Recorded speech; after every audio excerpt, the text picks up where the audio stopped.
Welcome to రవికిరణాలు TV. బులెటిన్ల ముందుగా హెడ్లైన్స్ చూద్దాం. సహజ వనరుల దోపిడీపై శ్వేతపత్రం విడుదల చేసిన సీఎం చంద్రబాబు. భూములు, ఖనిజ సంపద, అడవులపై శ్వేతపత్రం. గత 5 ఏళ్లలో ఇష్టానుసారం భూ దోపిడీకి పాల్పడ్డారని ఆరోపణలు.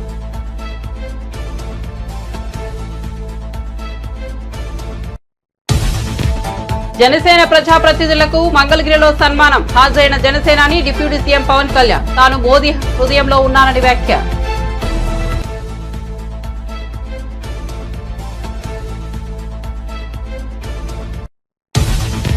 కూటమి అధికారంలోకి వచ్చిన తర్వాత వైసీపీ నేతలపై బురద చల్లుతున్నారన్న విజయసాయి. నాకు అక్రమ సంబంధం అంటకట్టారు, ఎవరిని వదలనని వెల్లడి. రామోజీరావునే ధైర్యంగా ఎదుర్కొన్నారని వ్యాఖ్య. మళ్లీ వైసీపీనే గెలుస్తుందని ధీమా.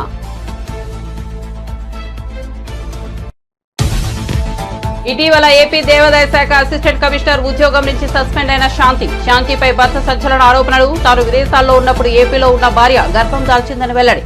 తాను ఎప్పుడో విడాకులు తీసుకుని మరో వ్యక్తిని పెళ్లి చేసుకున్నానన్న శాంతి. తెలంగాణలో భారీ నుంచి అతి భారీ వర్షాలు కురిసే అవకాశమన్న వాతావరణ శాఖ. ఉత్తర ఈశాన్య ప్రాంతాల్లో వర్షాలు కురవచ్చునని వెల్లడి. టియర్ జోన్ ప్రభావంతో వర్షాలు కురుస్తాయన్న వాతావరణ శాఖ. సాయంత్రం హైదరాబాద్ లో భారీ వర్షం. ముచ్చుమర్రి విజయనగరం ఘటనలో అత్యంత దారుణమన్న హోంమంత్రి అనిత. రాష్ట్రంలో శాంతి భద్రతలు, గంజాయిపై సీఎం సమీక్షించారన్న అనిత. ముచ్చుమర్రిలో బాలికను హత్య చేసి రిజర్వాయర్లో పడేశారని వెల్లడి. బాలిక కుటుంబానికి 10 లక్షల ఆర్థిక సాయం అందిస్తున్నామని ప్రకటన. తిరుమలలో కొనసాగుతున్న భక్తుల రద్దీ. టోకెన్లు లేకుండా వచ్చిన వారికి శ్రీవారి దర్శనానికి 24 గంటల సమయం. టోకెన్లతో వచ్చిన వారికి 5 గంటల్లో దర్శనం పూర్తి. ఒక్కరోజే స్వామివారికి హుండీ ద్వారా 3.87 కోట్ల ఆదాయం. ఇక వార్త వివరాల్లోకి వెళ్తే, సహజ వనరుల దోపిడీని ప్రజాస్వామ్య దేశంలో ఎవరూ ఆమోదించరని, మనం ఏమైనా రాజులమానని ఏపీ సీఎం చంద్రబాబు వ్యాఖ్యానించారు. సహజ వనరుల దోపిడీపై శ్వేతపత్రం విడుదల చేశారు. ఒక ట్రస్ట్పై రాష్ట్రాన్ని పరిపాలించామని, 5 ఏళ్లు ప్రజలు అధికారం ఇచ్చారని, ప్రజాధనానికి, ప్రజల ఆస్తులకు రక్షణ ఉండమని అధికారం ఇచ్చారే తప్ప పెత్తందారీతనంలో ఇష్టారాజ్యంగా దోచుకోమని చెప్పలేదని దుయ్యబట్టారు. సహజ వనరుల దోపిడీ అనేది అతి ముఖ్యమైన సబ్జెక్ట్ అని, సహజ వనరుల దోపిడీ ఎలా సాగిందో వివరిస్తానని చంద్రబాబు తెలిపారు. పంచభూతాలను పింగేసే పరిస్థితికి వచ్చారని వివరించారు. అంటే భయం లేదు. గవర్నమెంట్ అంటే చట్టాన్ని చూస్తే ఏమాత్రం కూడా లెక్కలేనితనం, ఇష్టానుసారంగా చేసే పరిస్థితికి వచ్చారు. ఇంకొక పక్క construction in Tadepalli irrigation department చాలా స్పష్టంగా చెప్పారు, ఇది ఇవ్వడానికి వీలు లేదు అని చెప్పినా వైలేట్ చేసి ఇచ్చే పరిస్థితికి వచ్చారు. నెక్స్ట్, ఇంకొక పక్కన మీరు చూస్తే ఇది దగ్గర 8,086 ఎకరాలు, 8,086 మందికి 13,081 ఎకరాలు భూమి ఇచ్చే పరిస్థితికి వచ్చారు.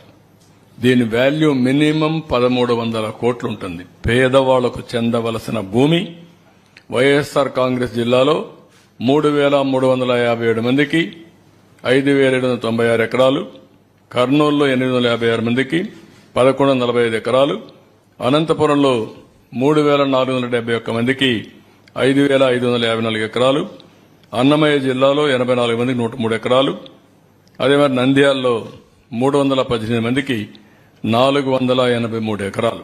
మొత్తం కలిసి మీరు చూస్తే 8,086 మందికి 13,081 ఎకరాలు, 1,300 కోట్ల రూపాయలు మినిమం. దానికంటే ఎక్కువ వాల్యుయేషన్ ఉంటుంది. అంత భూమి దారాదత్తం చేసే పరిస్థితికి వచ్చారు. నెక్స్ట్, ఇంకొక పక్కన మీరు చూసినప్పుడు ఇది కొత్త method, assigned lands. Assigned land అంటేనే ఆ బాధితుడికి ప్రొటెక్షన్. పేదవాళ్లకు భూములు ఇస్తాం, వాళ్ళు అమ్మేసుకుంటున్నారు, వాళ్ళ దగ్గర నుంచి వేరే వాళ్లకు బదిలీ అయిపోతున్నాయి. అలాంటప్పుడు అసైన్డ్ అంటే ఎవరైనా గాని రాసుకున్నా అది చెల్లదు, రిజిస్ట్రేషన్ చేసుకున్న చెల్లదు, అది నేరం కూడా. అలాంటి వాళ్లపైన యాక్షన్ తీసుకుని మళ్ళా ఒరిజినల్ ప్రమోటీ గాని ఒరిజినల్ ప్రమోటీ హ్యాబిచువేటెడ్ అయితే గవర్నమెంట్ డిస్క్రిప్షన్ వేరే పేదవాళ్ళకి ఇవ్వచ్చు, కానీ ఒరిజినల్ పేదవాళ్ళకి ఇప్పించాలి. వాళ్ళ అమాయకత్వం మీద వీళ్ళ ఇష్ట ప్రకారం చేయడానికి వీలు లేదు. ఇలాంటిది మీరు చూస్తే పెద్ద ఎత్తున భూములన్నీ ముందు ఇష్టానుసారంగా చేయడం, పర్చేజ్ చేయడం, అసైన్మెంట్ ల్యాండ్స్ అని చీప్గా జీపీఏతో అక్కడి నుంచి ఆఫీసర్స్ ని గట్టిగా బెదిరించి ఫ్రీ హోల్డ్ చేయడం. ఇది ఒక చాలా వరకు పిఓటి యాక్ట్ కూడా వైలేట్ చేసే పరిస్థితి. స్ట్రైట్ అవే ఇలాంటి భూములన్నీ పట్టాలు చేసుకున్న వారు చట్ట ప్రకారం జైల్లో పెట్టాలి. దాంట్లో ఇంక ఎగ్జిక్యూషన్ లేదు, ఇది ఎగ్జామ్షన్ లేదు. ఎంత దుర్మార్గం అంటే ఇదే మార్గ అసెంబ్లీలో మీరు చూసుంటారు. కంబైన్డ్ ఆంధ్రప్రదేశ్లో 600 ఎకరాల భూమి ఇడుపులపాయలో ఇదే మారిగా పేదవాళ్ల భూములన్నీ పట్టాలు చేసుకుంటే మంగళగిరిలోని పార్టీ ప్రధాన కార్యాలయంలో జనసేన ప్రజాప్రతినిధులను సన్మానం చేశారు. ఈ కార్యక్రమానికి జనసేన పార్టీ అధినేత AP deputy CM Pawan Kalyan హాజరయ్యారు. ఈ సందర్భంగా ఆయన ప్రసంగిస్తూ అసెంబ్లీ ఎన్నికల్లో జనసేన తరపున పోటీ చేసిన మొత్తం 21 మంది గెలిచారని సంతోషం వ్యక్తం చేశారు. 5 కోట్ల మంది ప్రజలు ఏకతాటిపైకి వచ్చి అరాచక ప్రభుత్వానికి బుద్ధి చెప్పారని అన్నారు. తాను నటించిన సినిమాల గురించి కూడా పెద్దగా మాట్లాడాలని, కానీ ఇది ప్రజలకు సంబంధించిన విషయం కాబట్టి ఇవాళ మాట్లాడుతున్నానని తెలిపారు. ఈ బయట మనం సభల్లో ఎక్కువ మనం ఊదరగొట్టుకోలేం, కానీ ఒకసారి మనం సాధించిన విజయం కూడా చెప్పడం చాలా అవసరం. ఏదైనా వ్యక్తిగతంగా నేను చాలా సందర్భాలు కొన్ని సినిమాల్లో ఏదైనా చేసినా కానీ నేను పెద్ద మాట్లాడిన, కానీ ఇది ప్రజలకు సంబంధించిన విజయం కాబట్టి ఒక మార్పు కోరుకుంటే కోట్లాది మంది ప్రజల రోడ్ల మీదకి వస్తారు. మనం చూసాం ఎంత నలిగిపోయామో మనందరం. ఇందాక పెద్దలు మనోహర్ గారు చెప్తున్నట్టుగా రోడ్డు మీదకి రావాలంటే భయపడిన సంవత్సరాలు అవన్నీ. ఒక పోస్ట్ పెట్టాలంటే భయం అందరికీ. ఏదైనా మాట్లాడి ఒక అభిప్రాయం చెప్పాలంటే భయం.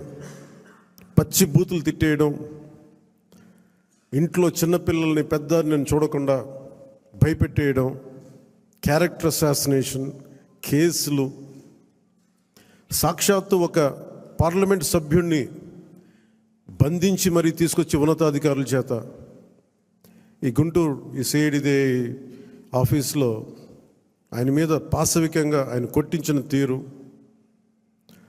4 దశాబ్దాలు సుదీర్ఘమైన అనుభవం ఉన్న ముఖ్యమంత్రిని కూడా, ముఖ్యమంత్రిగా చేసిన వ్యక్తిని కూడా, ప్రస్తుతం ముఖ్యమంత్రిగా ఉన్న శ్రీ నారా చంద్రబాబు నాయుడు గారిని కూడా జైల్లో పెట్టి 53-54 రోజులు అలాంటి భయభ్రాంతులు చేసిన ప్రభుత్వం. రోడ్డు మీదకి ఒక నోరు తెరిచి మాట్లాడాలంటే భయం, అడ్డగోలు ఇసుక దోపిడీలు. ఇలాంటి నేపథ్యంలో 5 కోట్ల మంది ప్రజలకి వెన్నుదన్నుగా నిలబడింది జనసేన పార్టీ. రోడ్ల మీదకి రావాలంటే భయం వచ్చింది.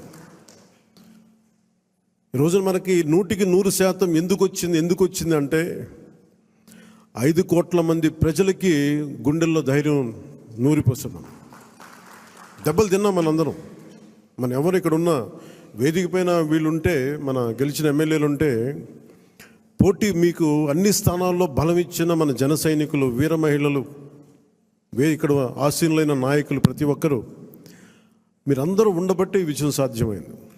21 మంది ఎమ్మెల్యేలు ఇక్కడ మేము కూర్చోగలిగామంటే నాతో సహా అది మీ అందరి కష్టం, శ్రమ, మీ మేధో మదనం, మీ ఎలక్షనీరింగ్ కేపబిలిటీ. జన సైనికులు అసలు పోటీ చేయని చోట్ల, మనం పోటీ చేసిన చోట్ల జన సైనికులు చేశారు, వీర మహిళలు చేశారంటే అదొక మన కోసం చేశారు అనుకోవచ్చు. కానీ మన పోటీ చేయని చోట, మనం పోటీ చెయ్యని మిగతా 160 మన మిగతా అన్ని చోట్ల అసలు ఎలా నిలబడ్డారు కూటమికి, తెలుగుదేశానికి కానీ భారతీయ జనతా పార్టీ కంటే నాకు నిజంగా చాలా చాలా ఆనందం వేసింది. అలాంటి జన సైనికులకి, వీర మహిళలకి చేతులెత్తి మీ అందరికీ మనస్ఫూర్తిగా మీకు నమస్కరిస్తున్నాను. ఒక మహిళా అధికారితో వైసీపీ రాజ్యసభ సభ్యుడు విజయసాయిరెడ్డికి అక్రమ సంబంధం ఉందనే వార్తలు చక్కర్లు కొడుతున్న సంగతి తెలిసిందే. ఈ నేపథ్యంలో విజయసాయిరెడ్డి మీడియాతో మాట్లాడుతూ ఎలాంటి ఆధారాలు లేకుండా తప్పుడు ప్రచారం చేస్తున్నారని మండిపడ్డారు. ఒక ఆదివాసీ మహిళా అధికారిని అవమానించారని, ఆమెతో తనకు అక్రమ సంబంధాన్ని అంటగట్టారని ఆగ్రహం వ్యక్తం చేశారు. కొన్ని మీడియా సంస్థలు తనపై తప్పుడు కథనాలను ప్రచారం చేశాయని విమర్శించారు. తన వివరణ కూడా తీసుకోకుండానే అసత్య కథనాలకు ప్రచారం చేశారని మండిపడ్డారు. 1 పార్లమెంటు, 2 బ్యూరోక్రసీ, జ్యుడిషియరీ, ఆ తర్వాత మీరు 4th పిల్లర్ ప్రెస్. ఏంటి ఉద్దేశం, ఏంటి రాజ్యాంగంలో ఉన్నటువంటి ఉద్దేశం ఏంటి? తరతరాలుగా ఈ యొక్క అణగారినటువంటి వర్గాలు, తరతరాలుగా వెనుకబడినటువంటి వర్గాలు,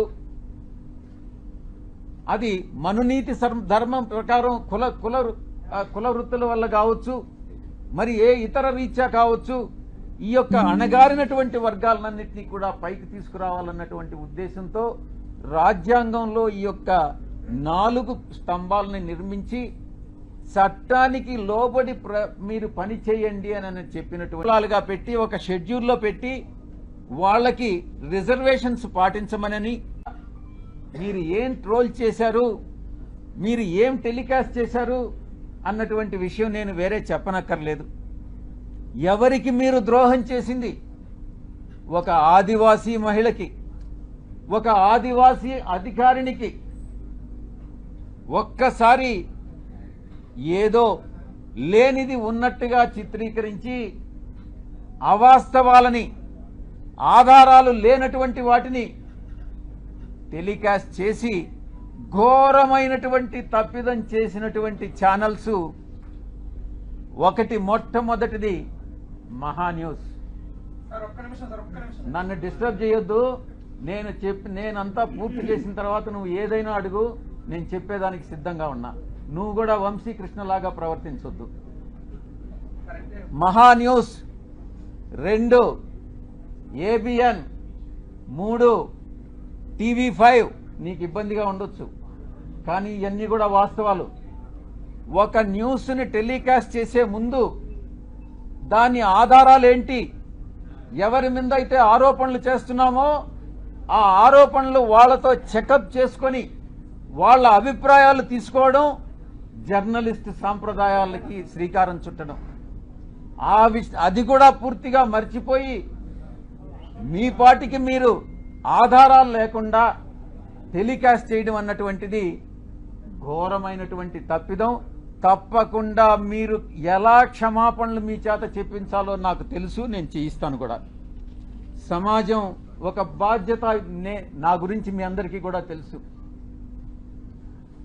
నన్ను నేను చెప్పుకోవడం కాదు, చాలా మంది మా పార్టీలో ఉండే వాళ్ళు కూడా నా పైన ఆరోపణలు చేశారు, తెలుగుదేశం వాళ్ళతో కుమ్మక్కై. నేను అవన్నీ బాధపడలేదు, నేను అవన్నీ కూడా లెక్క చేయట్లేదు.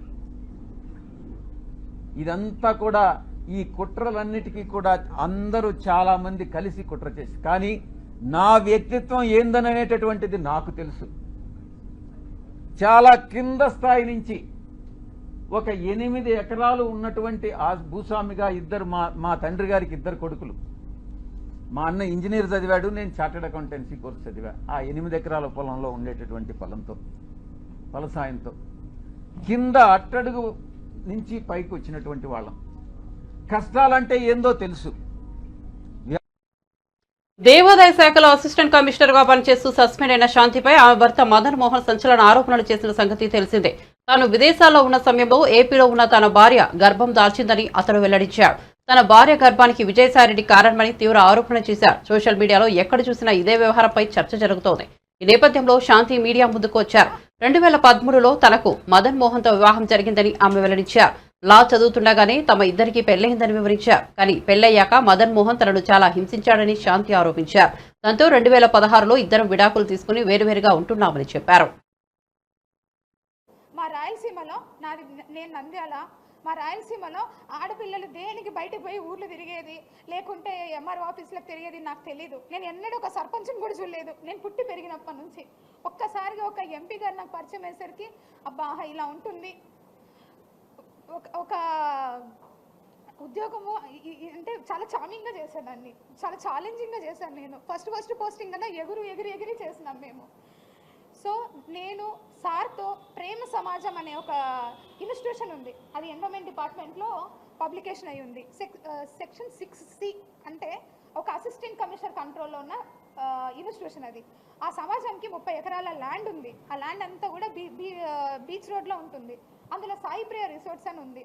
ఆ రిసార్ట్స్ వాళ్ళు 30 ఎకరాల భూమిని వాళ్ళొక్కరే ఎంజాయ్ చేస్తూ చాలా తక్కువ అమౌంట్ నాకు గుర్తులేదు, అప్ టు 5 lakhs లోపే ఉంది. చాలా తక్కువ అమౌంట్ని వాళ్ళు పే చేస్తూ ఉన్నారు. అది నా దృష్టికి వచ్చింది సార్ ద్వారా. సరే అనేసి నేను ఇన్స్పెక్షన్కి వెళ్ళాను. అప్పటికే నాకంటే ముందు ఒక 10 మంది ఆఫీసర్స్ చూసింటారు అలాన్ని, కానీ ఎవ్వరు ఎవిక్షన్ చేయించలేదు. నేను పోయినాను, సాయి ప్రియ సార్ వాళ్ళతో మాట్లాడాము. సార్ అన్నారు, మేము ఇది వాడుకుంటున్నాం, మిగిలిందంతా కూడా ఖాళీగా ఉందన్నారు. Then I said that sir మీరు అలా ఉన్నప్పుడు మరి మా భూమి మాకు ఇచ్చేయండి, మాకు అప్పచెప్పండి. ఆ ప్రేమ సమాజం వాళ్ళు వేరే వాళ్ళకి అయినా లీజ్కి ఇచ్చుకుంటారు, వాళ్ళు ₹1 బెనిఫిట్ పొందుతారు అన్నారు. మరి మా 2.5 ఎకరాల్లో వాళ్ళు ఆల్రెడీ అప్పటికే 1/4 బిల్డింగ్ వాళ్ళ కళ్యాణ మండపం కట్టుకున్నారు. 3/4 బిల్డింగ్ మన 22.5 లక్ష అమౌంట్, 5 లక్షల లోపల అమౌంట్ కంటే 22.5 లక్ష అమౌంట్ని ఒక్కసారిగా వాళ్ళకి లీజ్కి పెంచేసి, అప్పుడున్న ప్రతి డిస్ట్రిక్ట్లో కూడా ట్రస్ట్ బోర్డ్స్ ఉంటాయి. ఎండోమెంట్లో ఏమేమి జరుగుతుందో మీకు కూడా తెలియాలి కాబట్టి చెప్తున్నాను. ట్రస్ట్ బోర్డ్స్ కూడా ప్రతి ఒక్క జ్యూరిస్డిక్షన్లో ఎమ్మెల్యేలు కానీ సర్పంచ్లు కానీ లేకుంటే అక్కడ ఉన్న హానరబుల్ రెస్పెక్టెడ్ పీపుల్స్ ఎవరైనా సరే చెప్తే వాళ్ళు ఒక లిస్ట్ ఇస్తారు. ఆ లిస్ట్లో కమిషనర్ అల్టిమేట్ అథారిటీ ఉంటుంది. ఆ అల్టిమేట్ అథారిటీ కోసం సార్ వాళ్ళు కూడా మాకమ్మ ఇవన్నీ కూడా ట్రస్ట్ బోర్డులు ఎన్ని ఉన్నాయో అడగండు. ఆ విధంగా డిపార్ట్మెంటల్ ఇష్యూసే మాట్లాడినాను సార్తో. నేను ఎక్కడ కూడా నా పర్సనల్ ఇష్యూ ఒక్కటి కూడా చేయించుకోలేదు. ఎవరైనా ఉంటే కూడా అలాంటివి ఉన్నా మీరు నాకు అడగండి, నేను చెప్తాను. ఈ విధంగా పరిచయమైన వ్యక్తి, ఆయన వయసు ఏంది, నా వయసు ఇప్పుడు 35 ఏళ్ళు, ఆయన వయసు 68 ఏళ్ళు. ఎట్లా ఇది ఎట్లా మాట్లాడతారు మీరు? అంటే ఏ ఆఫీసరు ఏ ఎమ్మెల్యేతో మాట్లాడద్దా, ఏ మినిస్టర్తో మాట్లాడద్దా, ఏ ఆఫీసర్లు మాట్లాడద్దా? ఇప్పుడు నేను మీతో మాట్లాడుతున్నాను, ఇంత మాత్రాన్ని మీకు నాకు ఏమైనా రిలేషన్ ఉన్నట్ట? ఒక ఆడపిల్ల మాట్లాడకూడదా? అంత పెద్ద ఆయనతో మీరు మాట్లాడేటప్పుడు కనీసం నేను ఇక్కడే ఉన్నానుగా, సస్పెన్షన్ పీరియడ్లో ఊరు దాటకూడదని నాకు ఇచ్చారు ఆర్డరు. ఆ మూమెంట్లో మీరు నన్ను అడిగి ఉండొచ్చుగా, నా నెంబర్ ఎవరి దగ్గర నుంచైనా తీసుకొని ఉండొచ్చు మీరు. సో మీరందరూ రాసినారు, మీరందరూ మీన్స్ ఎవరెవరైతే ఎలిగేషన్ వేసినారో రాసినారు, బాగుంది. ట్విట్టర్ గురించి మీరు కమెంట్ చేశారు. నేను ట్విట్టర్లో పోస్ట్ చేయకూడదా? నాకు right to freedom of speech లేదా? ఆర్టికల్ 14 నాకు అప్లై కాదా? ఆర్టికల్ 21 రైట్ టు ప్రైవసీ, నా ప్రైవసీని అంతా తీసుకెళ్లి వైసీపీ ముఖ్య నేత విజయసాయిరెడ్డిల బంధం గురించి మదన్ సంచలన వ్యాఖ్యలు చేశారు. శాంతి కన్నబిడ్డకు తండ్రి విజయసాయిరెడ్డినని స్పష్టం చేశారు. బాబు గురించి తాను పదే ప్రశ్నించగా చివరికి ఒప్పుకుందని వివరించారు. సోమాజిగూడ ప్రెస్ క్లబ్ లో మదన్ మీడియాతో మాట్లాడారు. తన విద్యాభ్యాసం, పెళ్లి, అమెరికా వెళ్లి రావడం అన్నిటి గురించి పూసగుచ్చినట్టు వివరించారు. ఎవరమ్మా ఐవీఎఫ్? నీకు ఐవీఎఫ్ చేసిన హై ప్రొఫైల్ వ్యక్తులు ఎవరు? నీకు ఇచ్చిన డోనార్ ఎవరు? అసలు ఆ డోనార్కి ఎంత ధైర్యం, చేసి హాస్పిటల్కి ఎంత ధైర్యం అని నేను క్వశ్చన్ చేశాను. లేదు ఇది నీకు తెలియదులే, నేను పెద్ద వ్యక్తులతో డోనార్ తీసుకున్నాను అంటూ శాంతి స్వతహాగా నాకు చెప్పింది. అంటే నేనున్న ఆవేశంలో శాంతి ఏం చెప్తుందంటే, నేను విజయసాయిరెడ్డి గారికి పిల్లలు లేరు, ఆయన ఒక బాబు కావాలనుకున్నాడు. విజయసాయిరెడ్డి గారు అంటే నాకు ఇష్టము, నేనంటే విజయసాయిరెడ్డి గారికి ఇష్టము. విజయసాయిరెడ్డి గారికి పిల్లలు లేరు, ఆయనకు ఒక కూతురు ఉంది, ఆ కూతురు అడాప్టెడ్ కూతురు. కాబట్టి నేను అతను ఒక బాబు కావాలంటే ఒక బాబుని కనిపెట్టాను. నాకు గుండెలు పగిలిపోయాయి.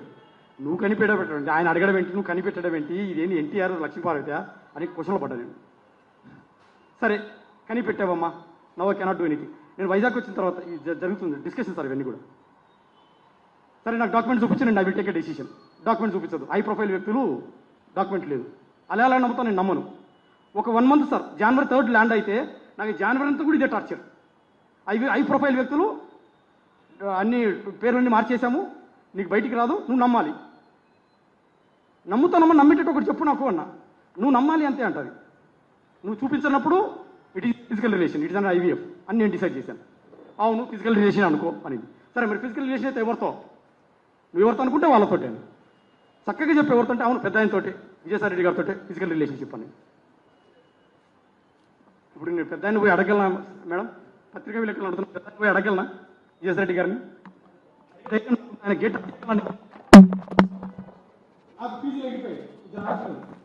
సార్, నేను ప్రధానంగా చెప్తున్నాను. నేను జనవరి ల్యాండ్ అయినప్పుడు హాస్పిటల్కి వెళ్ళాను, ఐవీఎఫ్ అని చెప్తే, సారీ హోటల్కి వెళ్ళాను. నా పెద్ద పాపను ఫోటోలో సార్, పెద్ద పాపను గుండెల మీద పెట్టుకొని ఏడ్చాను సార్. నేను ఇది ఇర్రివర్సిబుల్ డ్యామేజ్ చేసేసింది నాకు. ఈ పెద్ద పాపకు నేను ఏం ఆన్సర్ చేయాలి రేపు పొద్దున అని నేను మీరు నమ్మలేదు sir. I not a dramatic person. పెద్ద పాపను గుండెలకు హత్తుకొని పడుకున్నా సార్, ఫోటోలో హత్తుకొని పడుకున్నా. ఆ పాప పక్క దగ్గర తీసుకొని క్వశ్చన్ చేస్తుంది, ఐవీఎఫ్ బేబీయా, ఫిజికల్ రిలేషన్షిప్ బేబీయా, అసలు నేనైతే తండ్రి కాదు. ఎందుకంటే ఆ రోజు శాంతి నాకు ఆ హోటల్లో డేట్ చూపించింది. నాకు నువ్వు ఆ సెప్టెంబర్ 1 వీక్ వచ్చినప్పుడు నా కడుపులో 8 weeks బేబీ ఉంది అని నాకు ఒక ప్రూఫ్ చూపించింది. ఎత్తుకున్న బేబీని దించాను సార్ నేను. ఆ రోజు దించేసి నా బేబీ కాదని కన్ఫర్మ్ అయింది. ఐవీఎఫ్ అయితే ఐవీఎఫ్ చూపించు, ఎవరైతే తండ్రి ఎవరు చూపించు. నాకు అక్కడి నుంచి స్టార్ట్ అయింది సార్. జనవరి ఆ మిడిల్ నుంచి స్టార్ట్ అయింది సార్. చూపించట్లేదు, నాకు చూపించదు. నా పరిస్థితి చాలా దారుణం ఉంది సార్. ఆ రోజు ఒకసారి ఆలోచించింది సార్. ఇద్దరు ఆడపిల్లలు, ఐవీఎఫ్ అంటుంది, డాక్యుమెంట్ చూపించదు, తండ్రి ఎవరో తెలియదు. ఏమంటే ఆంధ్రప్రదేశ్ ఎన్నికల్లో ఊహించిన విధంగా ఫలితాలు వచ్చాయని మాజీ మంత్రి బాలినేని శ్రీనివాసరెడ్డి అన్నారు. ఎన్నికల్లో ఓటమి తర్వాత తొలిసారి ఒంగోలుకు వచ్చిన ఆయనకు రైల్వే స్టేషన్ వద్ద వైసీపీ కార్యకర్తలు, బాలినేని అభిమానులు స్వాగతం పలికారు. తన రాజకీయ జీవితంలో ఎవరిని ఇబ్బంది పెట్టలేదని చెప్పారు. ఎమ్మెల్యే దామచల్ల జనార్దన్ కు దమ్ము ధైర్యం ఉంటే తన మీద పగ తీర్చుకోవాలని బాలినేని శ్రీనివాసరెడ్డి సవాల్ విసిరారు. అంతేగాని కార్యకర్తల జోలికి వస్తే ఊరుకునేది లేదని హెచ్చరించారు. ఎదురు తిరగాలని అనుకుంటే తమ వాళ్లు ఏమీ తక్కువగా లేరని అన్నారు. జనసేన నాయకులతో కలిసి తనపై వ్యతిరేకంగా ఒంగోలులో ఫ్లెక్సీలు వేయిస్తున్నారని అన్నారు. తాను తన కుమారుడు ఎక్కడికో పారిపోయారని చెబుతున్నారని బాలినేని శ్రీనివాసరెడ్డి తెలిపారు. భూ కబ్జాలు చేశామంటూ దుష్ప్రచారం చేసి తమ కుటుంబ సభ్యులపై లేనిపోని ఆరోపణలు చేశారని అన్నారు. ఇప్పుడు అధికారంలో ఉన్న వారు దమ్ము ఉంటే ఈ ఆరోపణలను తేల్చాలని చెప్పారు. మరి వాళ్ళ మీద బూతులు తిట్టడం, కేసులు పెట్టడం, దౌర్జన్యాలు చేయటం ఎన్నో చేశారు. మీ అందరూ తెలుసు. మురళిని కానీ వీళ్ళందరినీ ఎలా కొట్టారో, కానీ వాళ్ళ మీద కేసులు పెట్టడం కూడా, సరైన కేసులు పెట్టడం కూడా లేదు. అంటే పోలీసులు వన్ సైడ్గా చేశారు. మా మీద ఆ రోజు మురళి ప్రెస్ మీట్ పెట్టా అని చెప్పి కొట్టారంట.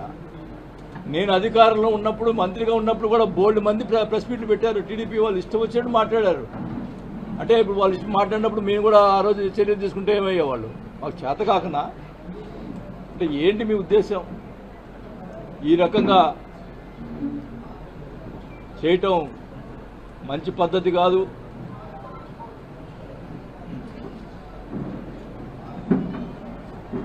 నేనైతే వాస్తవానికి ఎందుకులే మనకి ఈ రాజకీయాలు ఇంకా వద్దు అనుకునే పరిస్థితిలో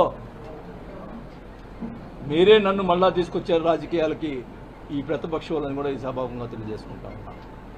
నేను వదిలిపెట్టను ఒంగోలుని. ఖచ్చితంగా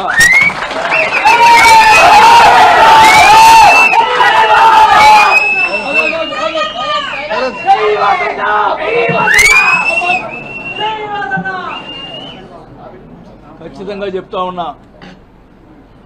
నీకేమన్నా దమ్ము ధైర్యం ఉంటే నా మీద పగ తీసుకో, మామూలు కార్యకర్తల మీద కాదు. మేము తిరగబెడతాం. మా వాళ్ళు ఎక్కువ తక్కువేం కాదు. నేను మధ్యలో వస్తే గొడవలు ఎక్కువ అవుతాయని చెప్పి మధ్యలో రాలా. కానీ మీ చర్యలు చాలా దుర్మార్గంగా ఉన్నాయి. ఒక ఆయన ఏమో ఫ్లెక్సీలు వేస్తాడు, చోటాగాడు పారిపోయాడు, అబ్బా కొడుకులు పారిపోయారు. వాళ్ళ చేత ఫ్లెక్సీలు వేయించి ఇచ్చేస్తూ ఉన్నారు. ఒక ఆయనతోటి, ఒక జనసేన నాయకుడితోటి జనసేన పార్టీలో చేరతాడంట అని ఆయన చేత మాట్లాడిస్తాడు. ఆయనకి అవినీతి పరుడు, అవినీతిలు ఇవి ఉన్నాయి, మా పార్టీ అంతా అవినీతి పరుడు పార్టీ కాదు, మరి ఎట్ట చేస్తాడు అని చెప్పి ఒక ఆయన చేత మాట్లాడిస్తాడు. ఉంచుకోనే, నువ్వు ఒక్కడే ఉండి పార్టీని నడుపుకో. నా ఎవడొద్దన్నాడు? మేము వెంబడి పడుతున్నాం ఆ పార్టీలో చేరటానికి. ఒకటైతే చెప్తా ఉన్నా, మీరు ఇంతదాకా వచ్చింది కాబట్టి చెప్తా ఉన్నాం. నేను అధికారంలో ఉన్నప్పుడు భూ కబ్జాలు చేశారు, అవి చేశారని మాట్లాడారు. ప్రజల్ని మరి నమ్మారో ఏమైతే నాకు తెలీదు. మా అబ్బాయి మీద, నా మీద వాళ్ళు ఇష్టం వచ్చింది మాట్లాడటం. నేను అడుగుతున్నా, ఫస్ట్ స్టార్టింగ్ నుంచి ఎక్కడి నుంచి స్టార్ట్ అయిందో అదే కాదు అన్నీ కూడా చెప్తున్నాను. నేను ఫస్ట్ హవాలా మంత్రి అన్నారు. ఎక్కడ? చెన్నైలో 5 కోట్ల డబ్బులు దొరికితే ఎవరి? నల్లమల్ల బాలు. ఆ డబ్బులు అయితే ఆ డబ్బులు రాయి హవాలా పంపించినాడు అని చెప్పి వాళ్ళ ప్రచారం. మా అబ్బాయి పంపించాడని, నా పంపించాడని ప్రచారం చేసి మీడియా వాళ్ళందరూ కూడా ప్రచారం చేశారు. నేను అడుగుతా ఉన్నా, ఆ నల్లమల్ల బాలు ఇప్పుడు ఏ పార్టీలో ఉన్నాడు? మీ పార్టీలో ఉన్నాడు. తేల్చండి. అది నేను హవాలా చేశానా, నల్లమల బాలు డబ్బులు తేల్చండి. సిగ్గుంటే దమ్ముంటే తేల్చరా, తేల్చు. ఇష్టం వచ్చినట్టు ప్రచారం చేశావు, ఇష్టం వచ్చినట్టు మీడియాలో మాట్లాడించావు. తేల్చండి. ఫస్ట్ నెంబర్ 1 అది. నెంబర్ 2, ఇక్కడ బ్రాహ్మిన్స్ నిరుద్యోగుల సమస్యలపై తెలంగాణ ఉప ముఖ్యమంత్రి బట్టి విక్రమార్క స్పందించారు. నిరుద్యోగ యువతిపైనే దృష్టి కేంద్రీకరించామన్న ఆయన మొదటి 3 నెలల్లోనే 30,000 మందికి నియామక పత్రాలు ఇచ్చామని స్పష్టం చేశారు. మిగిలిన ఉద్యోగాలు ఇచ్చేందుకు కట్టుబడి ఉన్నామని స్పష్టం చేశారు. ఉద్యోగాల కోసం 10 ఏళ్లు పాలనలో ఉన్నటువంటి టీఆర్ఎస్ ప్రభుత్వం డిఎస్సిని నిర్వహించలేదు, గ్రూప్ 1 పరీక్షలు నిర్వహించలేదు.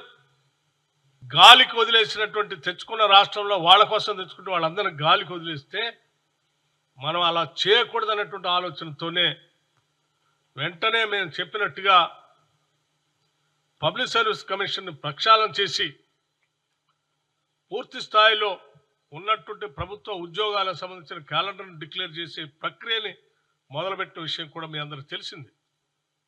ఈ మధ్య మేము అధికారంలోకి వచ్చిన తర్వాత విద్యా వ్యవస్థపై బాగా దృష్టి సారించి లోపలికి అధ్యయనం చేస్తే దాదాపు 16,000 టీచర్ల దాకా పోస్టులు ఖాళీగా ఉన్నాయని తెలుస్తాం. సో నీకు విద్యా వ్యవస్థ ఎంత ఇబ్బందిగా ఉంది, ఇన్ని వేల పోస్టులు ఖాళీగా ఉంటే ఆ పాఠశాలలో చదువుకున్న పేద విద్యార్థుల పరిస్థితి ఒకసారి ఆలోచించి, అందుకే త్వరితగతిన ఈ విద్యాశాఖలో ఆలోచన చేసి దీనిపైన ఒక నిర్లిప్తగా ఉన్నటువంటి విద్యా వ్యవస్థని ముందుకు తీసుకెళ్లనే ఆలోచనతోనే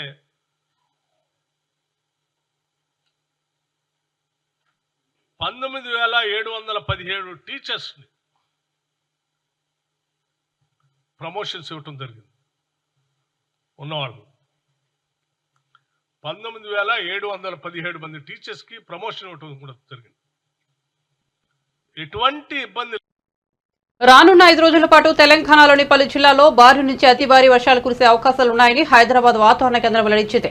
ఉత్తర, ఈశాన్య తెలంగాణ ప్రాంతాల్లో వర్షాలు కురవనుందని తెలిపింది. ఆగ్నేయ, పశ్చిమ బంగాళాఖాతంలో అల్పపీడనంతో పాటు షియర్ జోన్ ఏర్పడిందని, ఈ ప్రభావంతో వర్షాలు కురుస్తాయని తెలిపింది. కరీంనగర్, మహబూబాద్, వరంగల్, హన్మకొండ జిల్లాలో అతి భారీ వర్షాలు కురిసే అవకాశం ఉండటంతో ఆయా జిల్లాలకు ఆరెంజ్ హెచ్చరికలు జారీ చేసింది. సాయంత్రం హైదరాబాద్ లో భారీ వర్షం కురిసే అవకాశం ఉందని తెలిపింది. ఆదిలాబాద్, మంచిర్యాల, నిర్మల్, నిజామాబాద్, జగిత్యాల, రాజన్న సిరిసిల్ల, పెద్దపల్లి, ఖమ్మం, జనగాం, హైదరాబాద్, మేడ్చల్, మల్కాజ్గిరి, వికారాబాద్, సంగారెడ్డి, మెదక్, కామారెడ్డి, మహబూబ్ నగర్, నాగర్ కర్నూల్, జోగులాంబ, గద్వాల్ జిల్లాలో అక్కడక్కడ భారీ వర్షాలు కురుస్తాయని వాతావరణ శాఖ తెలిపింది. ఈ జిల్లాలో ఎల్లో హెచ్చరికలు జారీ చేసింది.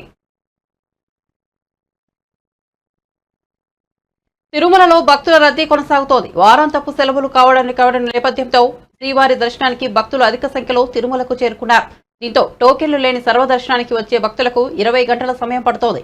వైకుంఠం క్యూ కాంప్లెక్స్, నారాయణగిరి షెడ్లు భక్తులతో పూర్తిగా నిండాయి. రద్దీ దృష్ట్యా టీటీడీ ఈవో శ్యామలరావు ఆదేశాల మేరకు క్యూ లైన్లకు వచ్చే భక్తులకు ఉన్నత అధికారుల పర్యవేక్షణలో నిరంతరాయంగా అల్పాహారం, పాలు, నీరు అందిస్తున్నారు.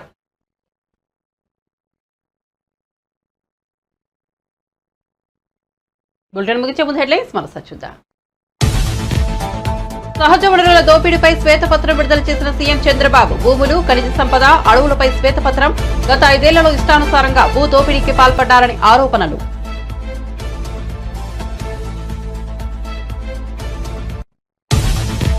జనసేన ప్రజాప్రతినిధులకు మంగళగిరిలో సన్మానం. హాజరైన జనసేనాని డిప్యూటీ సీఎం పవన్ కళ్యాణ్. తాను మోదీ హృదయంలో ఉన్నారని వ్యాఖ్య.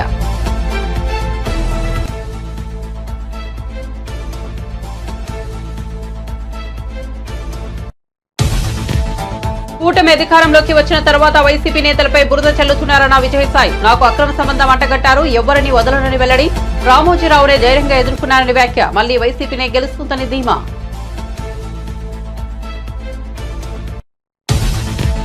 ఇటీవల ఏపీ దేవాదాయ శాఖ అసిస్టెంట్ కమిషనర్ ఉద్యోగం నుంచి సస్పెండ్ అయిన శాంతిపై భర్త సంచలన ఆరోపణలు.